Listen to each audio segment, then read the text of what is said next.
মাদ্রাসায় বাচ্চাদের উপর কেন অত্যাচার করা হয়, আর এই অত্যাচার করার সুযোগটা কে দেয়? এই অত্যাচার করার সুযোগটা দেন আপনি। জি, এই অত্যাচার করার সুযোগটা দেন আপনি।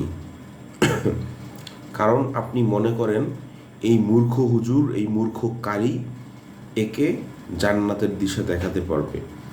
বাংলাদেশের 80% মাদ্রাসা, আবারও বলছি, আমি দায়িত্ব নিয়ে বলছি, বাংলাদেশের 80% মাদ্রাসা এগুলো বন্ধ করে দেওয়ার যোগ্য।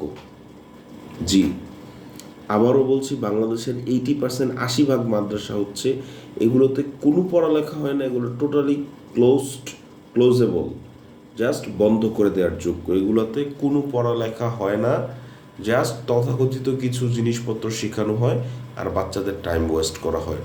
আর আপনারা ভাবছেন ওইসব মাদ্রাসায় দিলে আপনার সন্তান জান্নাত চলে যাবে।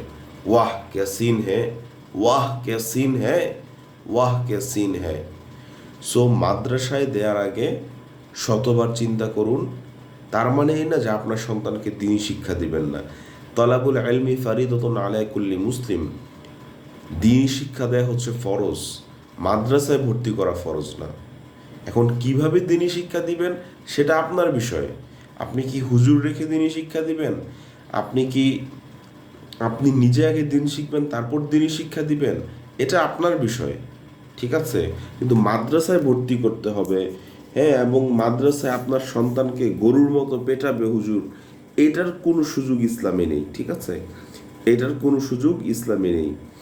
আর ইসলাম এভাবে পিটায়ে, তারপর দোমরায়ে মোচড়ায়ে, নাক কান ছিঁড়ে, বলৎকার করে, ধর্ষণ করে ছাত্র পড়ানো, এটা কোনো নজির ইসলামে পাওয়া যায় না। এগুলো তথাকথিত শয়তানি এবং ইয়াহুদিদের পদ্ধতি ছাড়া আর কোনো পদ্ধতি নয়, কথাটা মনে রাখবেন।